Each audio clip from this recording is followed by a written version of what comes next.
أعوذ بالله من الشيطان الرجيم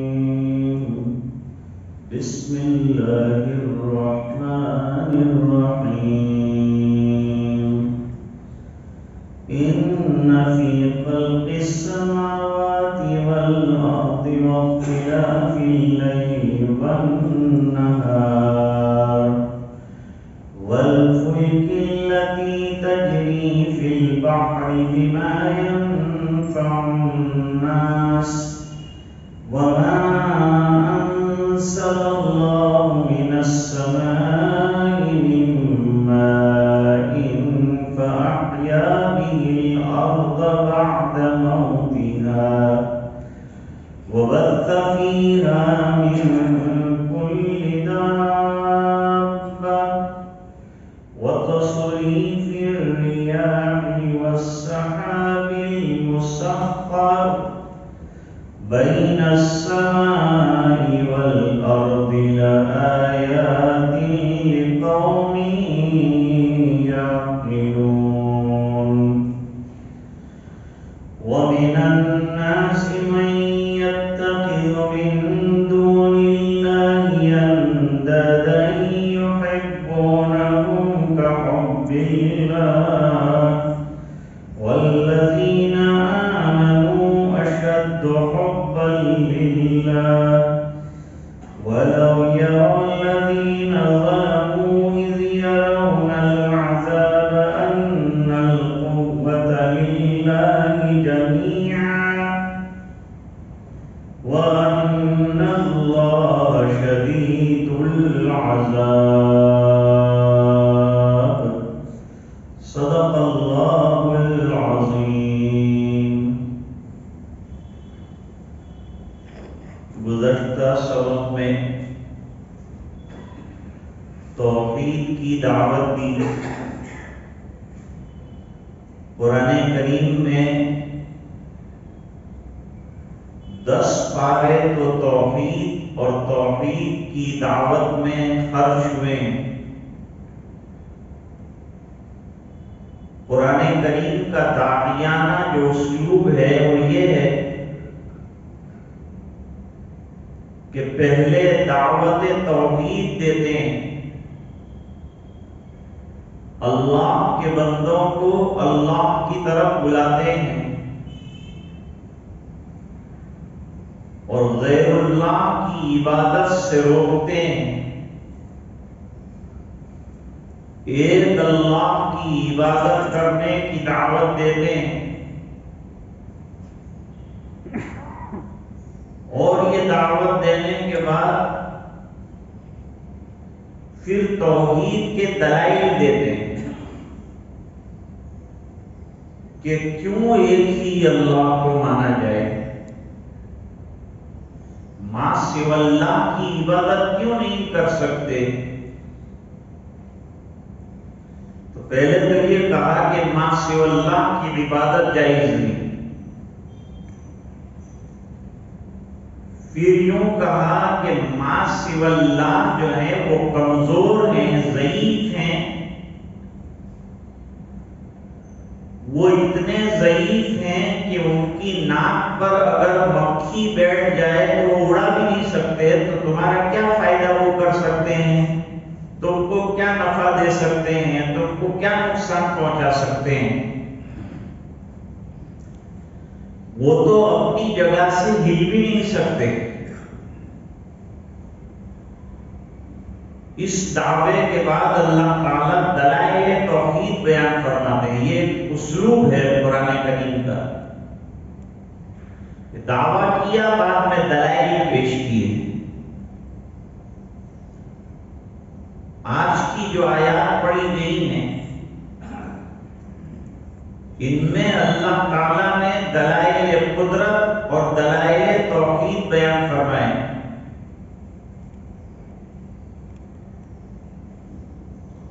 اور قرآن کریم جب دلائل دیتا ہے تو ایسے آسان دلائل ہوتے ہیں جو ہر ایک کے سمجھ میں آئے.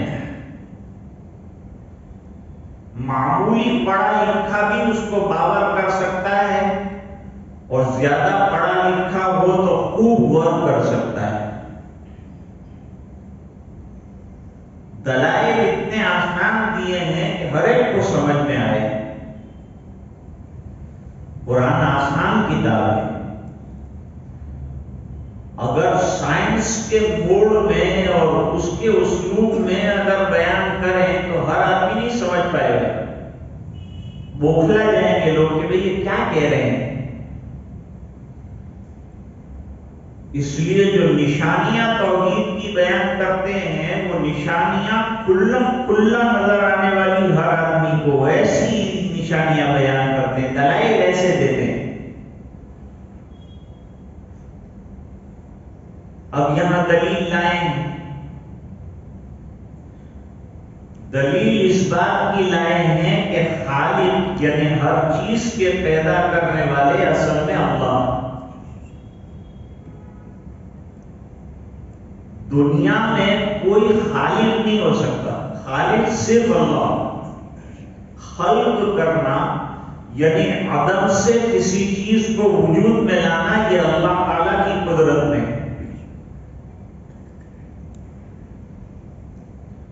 بھئی سائنس والے کہتے ہیں ہم نے یہ ایجاد کیا، ہم نے یہ ایجاد کیا.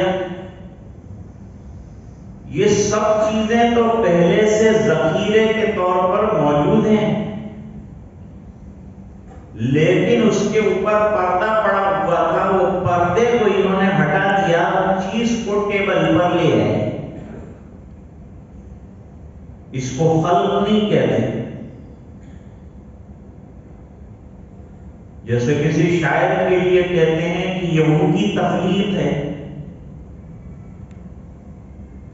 الفاظ اور حروف اور معانی سب اللہ نے پیدا کیے، اس نے تو خالی جوڑنے کا کام کیا ہے، خالق یہ بھی نہیں. تو کوئی سائنس والا خالق نہیں. انہوں نے اتنا کام کیا ہے کہ جو چیز انڈر گراؤنڈ تھی اور گو ڈاؤن میں تھی اس کو باہر نکالا ہے اور کائنات کے سامنے لائے ہیں. اتنا کام انہوں نے کیا ہے، چیز تو پہلے سے موجود ہے. اب سب سے بڑی تخلیق کی بات کرتے ہیں جو ہر وقت انسان دیکھتا ہے اور کھلا دیکھتا ہے، آسمان، اسکائز. اللہ فرماتے ہیں یہ میں نے بنایا ہے. اب آپ اندازہ لگائیے، چھوٹا سا ایک شامیانہ ہم کو شادی کے لیے یا کسی فنکشن کے لیے لگانا ہوتا ہے،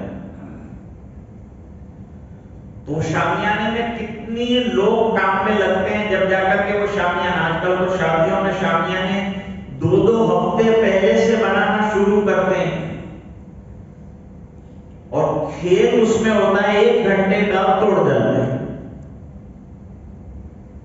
میں نے میرے علاقے میں شامیانے بنتے دیکھے تو 1 ہفتہ پہلے سے بنا رہے تھے، شادی 1 گھنٹے میں ہو گئی، 8 دن دوسرے اس کو توڑنے کے اندر لگے. یہاں ستون، وہاں کھمبا، وہاں روشنی، وہاں لائٹ، یہاں پردے، وہاں جھالر، یہاں پنکھوں میں، وہاں روشنی. تب جا کر کے بیچارہ شامیانہ جو ہے وہ خوبصورت بنتا ہے. اور اس میں بھی اگر ہوا آ گئی اور اس نے کام کر دیا تو یہ شامیانہ آرام سے لیٹ بھی جاتا ہے. سب محنت پر پانی گر جاتا ہے. تو شامیانہ کئی لوگوں کی مدد سے بنا، پہلے سے ڈیزائن کمپیوٹر میں بتاتے اس طرح بنے گا، اس طرح بنے گا، اس طرح بنے گا. اب اللہ فرماتے ہیں ایک شامیانہ میں نے بھی بنایا ہے، اس پر غور کرو. وہ شامیانہ کیا ہے؟ آسمان. کوئی ستون نظر آتا ہے؟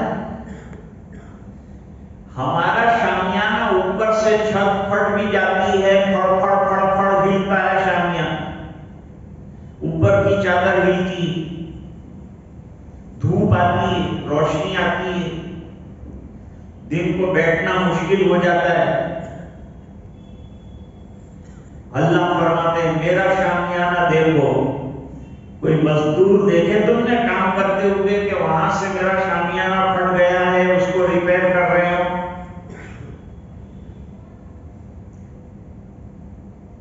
یہ ہم نے آسمان بنایا ہے جو جہاں سے دیکھو گنبد کی طرح نظر آتا ہے، اور کہیں بھی اتنے بڑے آسمان میں آپ کو کھمبا اور ستون نظر نہیں آتا، اور کسی جگہ نہ پیچ لگایا ہے اور نہ کسی جگہ پھٹن ہے اور نہ کسی جگہ شگاف۔ کوئی بھی دنیا کا آدمی انگلی اٹھا کر یوں نہیں کہہ سکتا کہ فلان جگہ اللہ تعالیٰ نے آسمان اچھا نہیں بنایا، کسی کی زبان سے نہیں سنا۔ اور دنیا میں جو معبودان باطلہ ہیں ان میں سے کسی نے یہ دعویٰ نہیں کیا کہ یہ آسمان ہم نے بنایا ہے، اس کے خالق صرف اور صرف ایک اللہ ہے۔ تو کتنے بڑے ہوں گے؟ جہاں جہاں آپ چلے جائیے وہاں وہاں آسمان آپ کے ساتھ، وہاں اوپر نظر کیجیے آپ کو آسمان نظر آئے۔ پھر اللہ تعالیٰ نے خالی آسمان نہیں بنایا، آسمان کو خوبصورتی عطا کرنے کے لیے ستاروں کی انجمنیں سجائی۔ کوئی آدمی رات کو پریشان ہو، حیران ہو، ٹینشن پہ ہو، تھوڑی دیر کے لیے باہر اندھیرے میں کرسی لگا کر ستاروں پر نظر ڈالنا شروع کرے، اس کی فجر ہو جائے گی لیکن عجائبات ہے، فطرت ختم نہیں ہو۔ یہ ستارہ الگ طریقے سے چمک رہا ہے، وہ الگ طریقے سے چمک رہا ہے، یہ اس کے پڑوس میں، حالانکہ بیچ میں لاکھوں کروڑوں میل کا فاصلہ ہے، لیکن ہم کو یوں نظر آتا ہے جیسے کہ اللہ نے آسمان کے اندر قمقمے جلا رکھے۔ تو ہماری نگاہوں کا استقبال کرنے کے لیے اللہ نے ستارے بنائے۔ اللہ تعالیٰ قرآن میں فرماتے ہیں ستارے 3 کاموں کے لیے بنائے۔ ایک کام یہ ہے کہ ستاروں کے ذریعے سے سمندر میں چلنے والے اور جنگل میں چلنے والے اپنی راہ تلاش کرتے ہیں، وَبِالنَّجْمِ هُمْ يَهْتَدُونَ،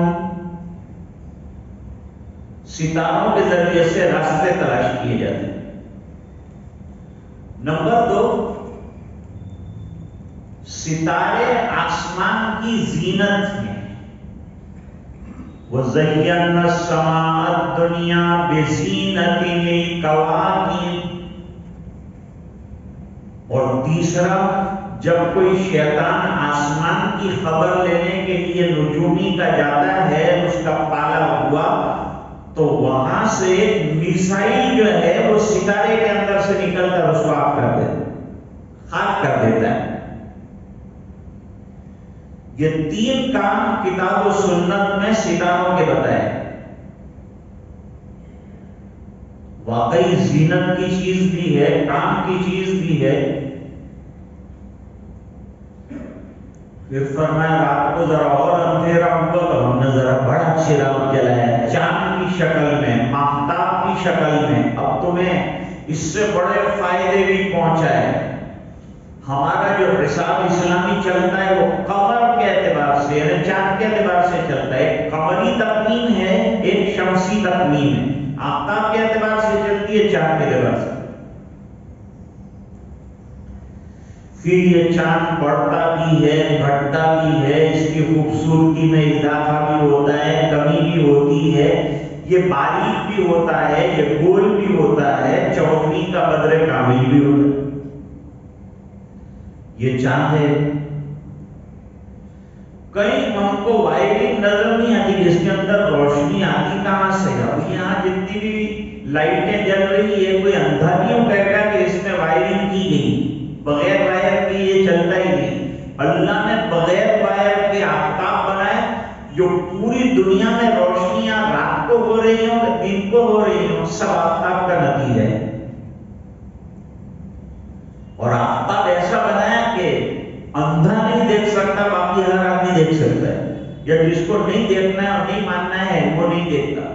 آفتاب آمد دلیل آفتاب، گر دلیلت باید از روح متاب، تجھے اللہ کی وحدانیت کی دلیل چاہیے تو آفتاب کو دیکھ، کیسا گھٹتا ہے، بڑھتا ہے اور سرخ ہوتے ہوتے اتنا اونچا ہو جاتا ہے، تیز ہو جاتا ہے کہ تمہاری نگاہ اس کے اوپر نہیں ٹکتی اور ٹکنے پر اتنا شاندار آفتاب، اور آفتاب کی وجہ سے بادل ہوتے ہیں، پانی اوپر جاتا ہے، بارشیں برستی ہے، لوگوں کی کھیتیاں پکتی ہیں، دن بنتے ہیں، راتیں تیار ہوتی ہیں۔ آفتاب چلا گیا تو رات آئی، آفتاب آ گیا تو دن روشن ہوا۔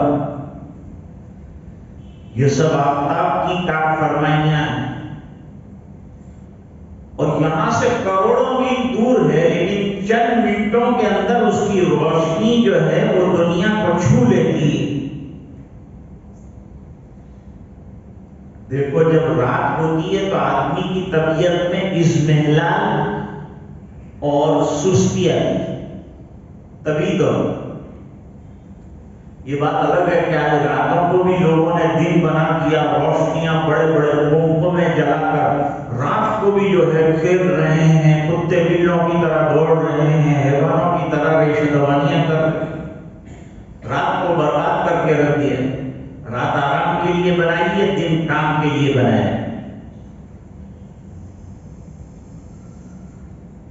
فرمایا وَجَعَلَ اللَّيْلَ لِبَاسًا، اور رات کو ہم نے تمہارا لباس بنایا کہ اس میں تم آرام کرو۔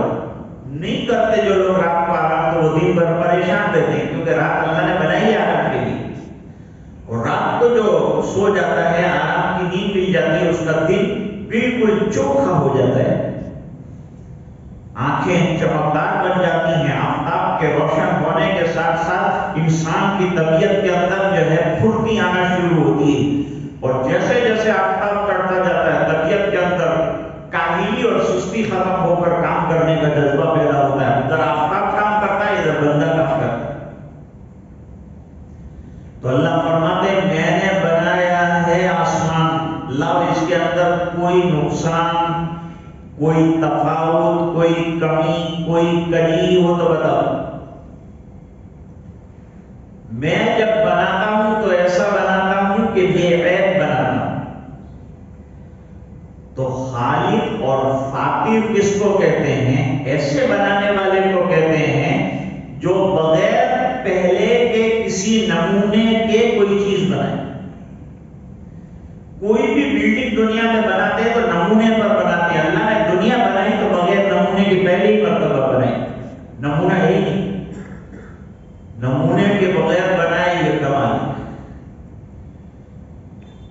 پھر دنیا میں کام شروع ہوتا ہے تو ایک ٹریکٹر آ کے کھڑا ہوتا ہے، جے سی بی آ کے کھڑا ہوتا ہے، مزدور آ کے کھڑا ہوتا ہے، کانٹریکٹر آ کے کھڑا ہوتا ہے۔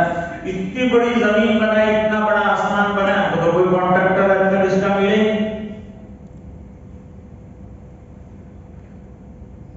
اور دنیا میں جتنے کام کرنے والے وہ ہڑتال پہ جاتے ہیں، کل ڈاکٹروں کی ہڑتال، پولیس کی ہڑتال، سرکاری کرمچاری کی ہڑتال، بینک کے ورکرز کی ہڑتال، لیکن اللہ نے جو چیزیں بنائی وہ ہڑتال کرتی نہیں۔ آفتاب میں کبھی ہڑتال نہیں کہ جاؤ میں نہیں نکلوں گا تو نماز نہیں پڑھتے تو میں کل سے مانوں۔ آفتاب برابر اپنے کام کے اندر لگا ہوا ہے۔ آسمان مجبور ہیں، شمس و قمر مجبور ہیں، اور انجم سیما پر آفتاب پر مجبور ہیں۔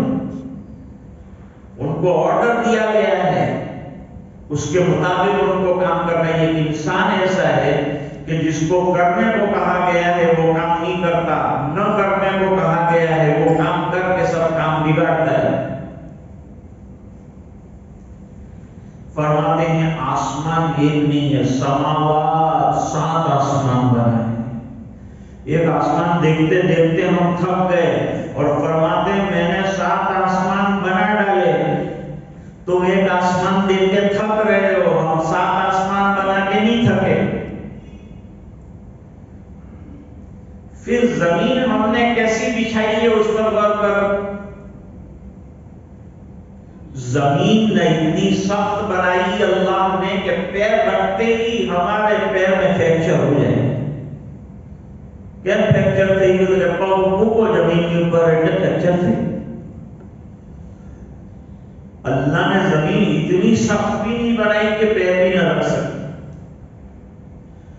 اور اتنی نرم بھی نہیں بنائی کہ پیر رکھتے ہی سیدھا زمین میں دھس جائے.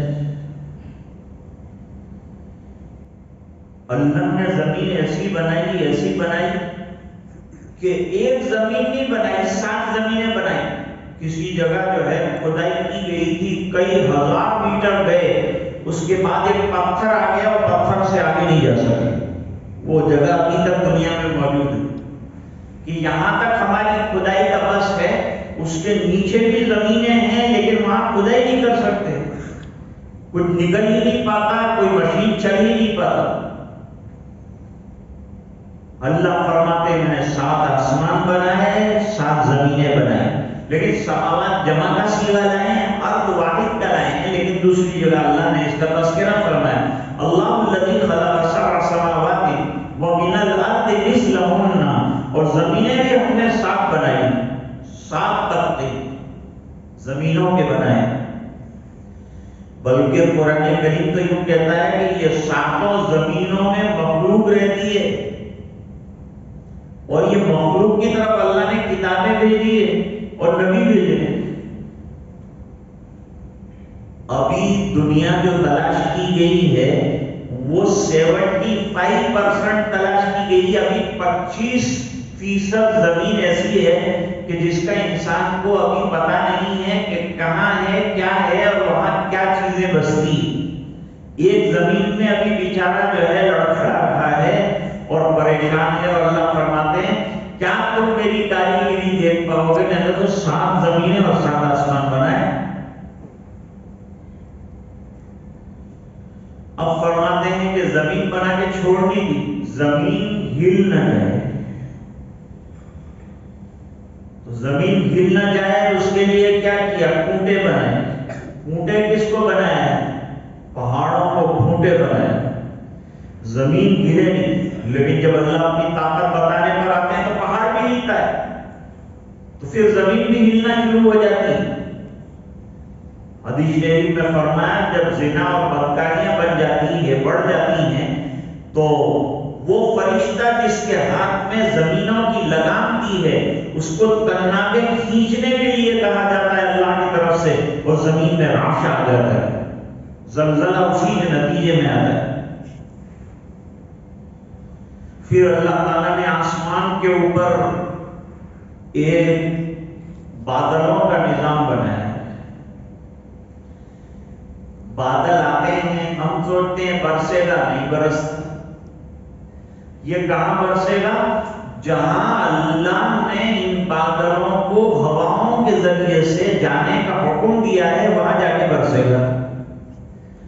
ہمارے علاقے سے گزرے گا, ہم دیکھتے رہیں گے لیکن نہیں برسے گا. فورکاسٹ کرنے والے فورکاسٹ کرتے ہیں, وقت کے اوپر ان کی فورکاسٹ غلط ہو جاتی ہے. تو اللہ کی بناوٹ اور اللہ کی تخلیق اتنی زبردست ہے, اس کی طرف بلا رہے ہیں. پھر فرمایا زمینوں کے اندر ہم نے درخت بنائے اور زمینوں میں ہم نے پانی کے ذخیرے رکھے, پیٹرول کے ذخیرے رکھے. تم کو جن جن چیزوں کی دنیا میں ضرورت ہے ان تمام چیزوں کے ذخیرے ہم نے زمینوں کی تہ کے اندر رکھ دیے, یہاں تک کہ سونا, چاندی, ہیرا, موتی سب رکھ. اب ترکی کے اندر جو ہے بہت بڑا سونے کا ذخیرہ مل گیا ہے, پہاڑ کے پہاڑ مل گئے. مکہ مکرمہ میں بہت سونا نکلتا ہے. وہاں کی زمین سے کالا پانی یعنی پیٹرول نکلتا ہے جس نے ان کو مالدار کر دیا. فرمایا کہ ایک زمانہ آئے گا کہ مکے میں پہاڑوں کی جگہ مشرکین نے کہا تھا کہ حضور یہ پہاڑ ہٹوا دیجئے اور یہاں باغات بنوا دیجئے. پہاڑ ہٹ رہے ہیں, بلڈنگیں بن رہی ہیں. یہ سب ہو رہا ہے، یہ سب کیا ہے؟ اللہ کی قدرت ہے۔ اب انسان کو زمین میں نقل و حرکت کرنے کی ضرورت ہے، تو اللہ نے پہلے جانور بنائے، اور جانوروں کو دیکھ کر لوگوں نے اللہ نے جو لوہے کے خزانے رکھے تھے ان کو نکالا، فائبر کے خزانوں کو نکالا، اور نکال کر انسان کو اتنی عقل دی کہ وہ گاڑیاں بنائے۔ تو اب یہ گاڑیاں چل رہی ہیں زمین کے اوپر، ایک جگہ سے دوسری جگہ آدمی منتقل ہوتا ہے۔ یہ سب اللہ کا کیا ہوا اور دیا ہوا ہے۔ انسان نے تو اپنی عقل خالی استعمال کی ہے، لیکن عقل بھی اس کی نہیں، وہ بھی اللہ کی دی ہوئی۔ کوئی یوں تعریف کرے کہ کمپیوٹر بنانے والے نے کیا کمپیوٹر بنایا ہے، اور موبائل بنانے والے نے ماشاءاللہ کیا موبائل بنایا ہے، لیکن یہ نہیں سوچتے کہ یہ بنانے والے کا دماغ کس نے بنایا ہے۔ ادھر حقیقت اللہ نے بنایا ہے، یہ تخلیق کرنے والے اللہ۔ دماغ 1400 گرام کا ہوتا ہے، اور اس کے اندر کتنی رگیں ہیں، ایک رگ ٹیڑھی ہو جائے تو آدمی کہاں سے کہاں دیوانہ اور مجذوب ہو جاتا ہے، اور ڈاکٹر تلاش کرتے کرتے MRI کرتے کرتے تھک جاتے ہیں۔ اللہ نے کیسا نظام پورے جسم کا بنایا، جن کی کڈنی فیل ہو جاتی ہے، لاکھوں روپے کا خرچہ ہوتا ہے ڈائلیسس کرنے کے، اور اللہ تعالیٰ روزانہ ہمارے خون کا ڈائلیسس فرماتے ہیں، اور کروڑوں کا خرچہ ہمارا اور لاکھوں کا خرچہ بچ جاتا ہے، لیکن ہم اللہ کی نعمتوں کا شکر نہیں بجاتا۔ فقیر جو ہوتا ہے نا، وہ باہر بیچارہ کھڑا ہوتا ہے، مسجد کے باہر کھڑا ہوتا ہے، یہ بھی توفیق کی بات ہے کہ اس کے سامنے لوگ اندر آ رہے ہیں، اور یہ سب تو دعائیں دے رہا ہے کہ اللہ تمہاری نماز قبول فرما، لیکن تو نہیں آ رہا، اللہ تیری بھی قبول کریں گے، تم بھی آ جانا مسجد میں۔ کہتے ہیں اللہ تم دو دعا کرے، اللہ تعالیٰ تم کو خوب دے، خوب مال عطا کرے، تو اندر آ جا، تم مانگ تو تیرے کو بھی ملے گا، لوگوں کے سامنے کی مانگنے کی ضرورت ہی نہیں پڑے۔ فقیر کہتا ہے میرے پاس کچھ نہیں، یہ جملہ بھی اس کا غلط ہے کہ کچھ نہیں۔ آنکھ کتنی بڑی دولت، یہ جو نابینا ہے اس سے پوچھو کہ آنکھ کتنی بڑی دولت، کان کتنی بڑی نعمت ہے، اس میں شنوائی کی طاقت اللہ نے جو رکھی ہے وہ کتنی بڑی نعمت ہے۔ زبان میں اللہ تعالیٰ نے کیا کیا کمالات رکھے ہیں، آدمی بولتا ہے، چکھتا ہے، لذت محسوس کرتا ہے، یہ سب چیزیں اللہ نے زبان کے اندر، حالانکہ زبان کیا ہے، گوشت کا تھوڑا سا ایک چھوٹا سا لوتھڑا اور ٹکڑا ہے۔ انسان دو چیزوں کا نام، لسان اور قلب۔ قلب اندر گوشت کا ٹکڑا ہے، زبان نظر آنے والا برزخی ٹکڑا ہے۔ دل میں جو ہے نا، دل کو کہو دیگچا، دل دیگچا ہے، زبان چمچ ہے۔ دل میں جو آتا ہے زبان اس کو کہتی ہے، تو دل گنجینہ ہے، اور اس کو نکالنے کا نظام اللہ تعالیٰ نے زبان کے ذریعے سے رکھا ہے کہ اس کے دل میں کیا نکلوانا ہے، تو کیا چیز ہوگی؟ زبان۔ حدیثوں میں مضمون ہے کہ روزانہ 360 جو انسان کے جوڑ ہیں ان کی میٹنگ ہوتی ہے، اور میٹنگ کے اندر دل بھی آتا ہے، دماغ بھی آتا ہے، اور سیکریٹری کے طور پر زبان بھی آتی ہے۔ زبان سیکریٹری، صدر کچھ نہیں کرتا، سیکریٹری سب گڑبڑ کرتا ہے، بولنا، منٹس بنانا، ایجنڈے تیار کرنے، سب زبان کا کام ہے، یہ سیکریٹری کا کام ہے۔ زبان سیکریٹری، سب اعلیٰ زبان کے سامنے ہاتھ جوڑتے ہیں، مفہوم ہے، اور ہاتھ جوڑ کے کہتے ہیں کہ اللہ کے واسطے تو سیدھی چلنا، ورنہ تو 32 پہرے داروں کے بیچ میں بیٹھ جائے گی اور ہم پٹ جائیں گے، مار ہم کو پڑ جائے گی، تو سیدھی سیدھی چلنا تو ہماری سلامتی ہے، تو بگڑی تو ہمارا معاملہ بگڑا۔ کتنی سلامتی، ایک انگلی میں پھانس ذرا سی چپ جاتی ہے، جب تک نکل نہیں جاتی آدمی پریشان ہوتا ہے۔ ایک کانٹا ذرا سا چپ جاتا ہے آدمی کو، تو وہ کانٹا جب تک نکل نہ جائے آدمی حیران اور پریشان رہتا ہے، پورا جسم حیران رہتا ہے۔ حالانکہ انگوٹھے کے اندر کانٹا تو چبھا ہے، لیکن جسم پورا پریشان ہے۔ یہ اللہ تعالیٰ کی توحید کے دلائل ہیں۔ فرمایا اب زمین ہے، آسمان بھی ہے، لیکن تم کو کھانے کو بھی چاہیے، چلنے کو بھی چاہیے، پینے کو بھی چاہیے، رہنے کو بھی چاہیے۔ ہم نے تمہارے لیے رہنے کا انتظام کیا زمین پر۔ تم چاہو تو 100 منزلہ عمارت کھڑی کر سکتے ہو، زمین اپنے سینے پر 100 منزلہ عمارت کو برداشت کر لے۔ ہندوستان سے کچھ لوگ امریکہ پہنچے اور وہاں ایک بڑی بلڈنگ تھی، اس کو سر اٹھا کر دیکھ رہے، کوئی وہاں سے امریکی گزر رہا تھا، اس نے کہا یہ کوئی ہندوستانی بے وقوف معلوم ہوتے ہیں، ذرا چوری چوری کی نظر سے آسمان پر یہ بلڈنگ کو دیکھ رہے۔ وہ کھڑا ہو گیا، اس نے کہا تم کیا کر رہے ہو؟ کہا ہم لوگ ذرا بلڈنگ دیکھ رہے ہیں۔ کہا ٹکٹ لیا ہے؟ اچھا اس کا ٹکٹ لینا پڑتا ہے؟ کہا ہاں دیکھ، کتنی منزلیں دیکھی تم نے؟ میں گورنمنٹ آفیسر ہوں، کتنی منزلیں دیکھی؟ کہ ہم لوگوں نے زیادہ نہیں دیکھی، 30-40 دیکھی۔ اس نے حساب لگایا، ایک آدمی کا اتنا ڈالر، $500,000 ان کے پاس نکل رہا ہے اور وہ چلتا رہا۔ اب یہ لوگ آپس میں خوش ہو رہے ہیں کہ اپنے تو پوری بلڈنگ دیکھ لی، لیکن اپنے کو خالی $500 میں پڑی۔ تو انسان کا عالم یہ ہے، اللہ کہتے ہیں زمین میں نے ایسی بنائی، تم 100 منزلہ عمارت کھڑی کر دو تو بیچاری کچھ نہیں بولتی۔ وَالَّذِي جَعَلَ لَكُمُ الْأَرْضَ ذَلُولًا فَامْشُوا فِي مَنَاكِبِهَا وَكُلُوا مِن رِّزْقِهِ وَإِلَيْهِ النُّشُورُ۔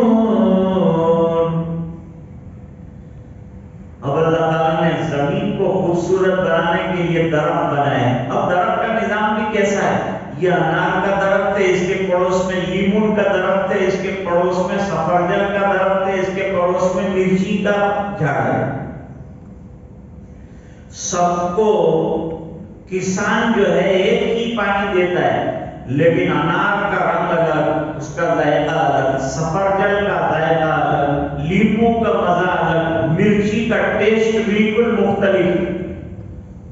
ایک پانی سے سینچائی کی اور الگ الگ ذائقے کی چیزیں اور پھل خوبصورت آپ کا تک۔ پھر فرماتے ہیں کہ بھئی نہیں، تم کو تو انڈر گراؤنڈ جانا ہے، 1000 کلومیٹر چلے جاؤ اندر جانے کے لیے، زمین اپنا سینہ چاٹ کر کے دے دیتی ہے تم کو۔ نہیں ہے کسی کے پاس بستر نہیں ہے، بچھونا نہیں ہے، رات کو سونے کے لیے گدا نہیں ہے، گھبرانے کی بات نہیں۔ اللہ فرماتے ہیں اس چتر سنجری کے نیچے ہم نے جو ہے تمہارے لیے ایسی زمین بچھائی ہے، تم آرام سے اس کے اوپر رات کو گھاس کے اوپر لیٹ جاؤ، تم کو آرام سے نیند آ جائے، سونا چاہے تو سلا بھی دیتے ہیں، کیڑے مکوڑوں سے بچا بھی دیتے ہیں اور عبادت بھی فرماتے ہیں۔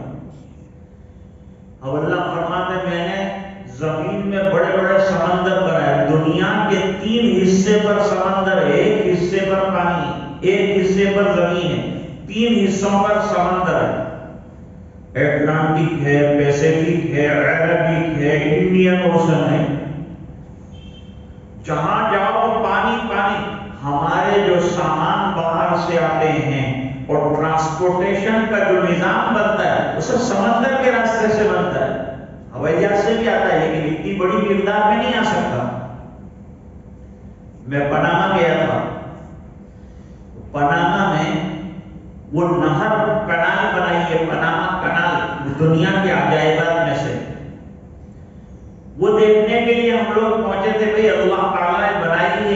کو دماغ دیا ہے، عجوبہ روزگار ایک چیز بنائی ہے، اونچے سمندر کو اتار کر نیچے لاتے ہیں، نیچے والی کشتی کو اوپر چڑھا کر اوپر والے سمندر میں چھوڑتے ہیں، اور لاکھوں روپے کا پروفٹ ان کو 10 منٹ کے اندر ہو جاتا ہے۔ تو ایک شپ جا رہا تھا، کنال کے اندر سے پاس ہو رہا، تو اس پر جو ہماری ٹرین نہیں آتی جس کے اندر وہ بڑے بڑے کنٹینر رکھے ہوتے ہیں، ایسے کنٹینر تو اس میں ایسے رکھے تھے جیسے ماچس کے ڈبے رکھے جاتے۔ میں نے پوچھا کہ ایک جہاز پانی کا جو ہے اس میں کتنے کنٹینر ہیں؟ انہوں نے کہا کہ 20,000 کنٹینر یہ ٹرانسفر کر رہا ہے۔ اب آپ اندازہ لگائیے کہ یہ سب انسان کا کمال نہیں ہے، اللہ نے سمندر بنائے، پھر انسان کو سمجھ دی۔ حضرت نوح علیہ السلام نے دنیا کی سب سے بڑی کئی منزلہ کشتی بنائی، اور پھر دنیا والوں نے ان سے کشتی بنانا سیکھا، اور سمندر میں کیسے کشتی ڈوب نہ جائے اور منزل تک پہنچے اس کی رہبری اور اس کی رہنمائی کرنا۔ فرمایا ہم مردہ زمینوں کو زندہ کرتے ہیں، اس طرح تم بھی مردہ ہو جاؤ گے، قبروں میں چلے جاؤ گے، کون دوبارہ زندہ کرے گا؟ جو مردہ زمینوں کو زندہ کرتا ہے وہ مردہ انسانوں کو بھی دوبارہ زندہ کرے گا۔ اس میں ہمارے لیے سبق ہے۔ پھر اللہ نے مختلف ہوائیں چلائی، اور ہواؤں کے الگ الگ فائدے ہیں، کوئی پروا ہوا ہے، کوئی پوروا ہوا ہے، کوئی پچھوا ہوا ہے، کوئی دبور ہے، الگ الگ ہوائیں چلائیں، اس کے الگ الگ فائدے۔ بغیر ہوا کے انسان جی نہیں سکتا، ہر وقت اس کو آکسیجن کی ضرورت ہے۔ کورونا کے اندر بھئی آکسیجن کی کمی ہوتی ہے، آدمی کا انتقال ہو جاتا ہے۔ یہ کون ہے جس نے ہواؤں میں اتنا انتظام کیا ہے، اتنا کیمیکل، اتنا مٹیریل بھر کے یہ ہوا؟ ہم نے تو کچھ نہیں کیا، ہم تو خالی سانس لیتے ہیں، لیکن سانس میں اندر والی جانے والی چیزیں جو زندگیاں دیتی، وہ زندگی کے دینے والے نے بنا کے ہم کو عطا فرمائی۔ ذرا سا اس میں کمی آ جاتی ہے، انسان اسپتال پہنچ جاتا ہے، لاکھوں روپے کا خرچ کرتا ہے کہ میرا آکسیجن 97 ہو جائے۔ اللہ بھی ہم بیٹھے ہیں، سب کے آکسیجن بالکل درست ہیں، چل رہے ہیں۔ یہ ابھی کمی آئی کہ ابھی ہماری طبیعت کے اندر اضمحلال اور کمزوری اور ضعف اور بیماری اور دوڑ بھاگ سب شروع ہو جائے۔ اللہ فرماتے یہ سب چیزوں میں غور و فکر کرو، تم اگر مجھ تک پہنچنا چاہتے ہو تو میں نے اتنے دلائل کے ڈھیر دنیا میں لگائے، ہر ندی، ہر نالا، ہر تالاب، ہر سمندر، ہر دریا تمہارے لیے ایک دلیل ہے۔ پالتا ہے بیج کو مٹی کی تاریکی میں کون، اور کون دریاؤں کی موجوں سے اٹھاتا ہے سحاب، کون لایا کھینچ کر پرچم سے بادے سازگار، خاک ہے کس کی اور کس کا یہ نور آفتاب، کس نے بھر دی موتیوں سے خوشیں گندم کی جیب، کس نے بخشا ہے یہ سب کو خون انقلاب۔ یہ سب اللہ تعالیٰ کا نظام ہے۔ یہ اقبال کیا شاعر ہے، وہ رہبری فرماتے ہیں کہ کبھی زمین پر غور کرو، کبھی آسمان پر غور کرو۔ قرآن کو شکوہ یہی ہے، وَقَيِّم مِّنْ آیَةٍ فِي السَّمَاوَاتِ وَالْأَرْضِ يَمُرُّونَ عَلَيْهَا وَهُمْ عَنْهَا مُعْرِضُونَ۔ آسمان اور زمینوں میں ہم نے عقل مندوں کے لیے بے شمار دلائل پھیلا کے رکھے ہیں، لیکن لوگ سرسری طور پر دیکھ کر نکل جاتے ہیں، ان پر غور نہیں کرتے۔ اگر غور کریں تو ان کو اللہ تک رسائی حاصل ہو جائے، وہ توحید کے پرستار بن جائیں، وہ معبودان باطلہ کو چھوڑ دیں، وہ ایک اللہ کی عبادت کرنے والے بن جائیں۔ اللہ تعالی ہم سب کو دین پر چلنے اور قرآن کریم کی سچی فہم جو ہے وہ نصیب فرمائے۔ وآخر دعوانا ان الحمد للہ رب العالمین۔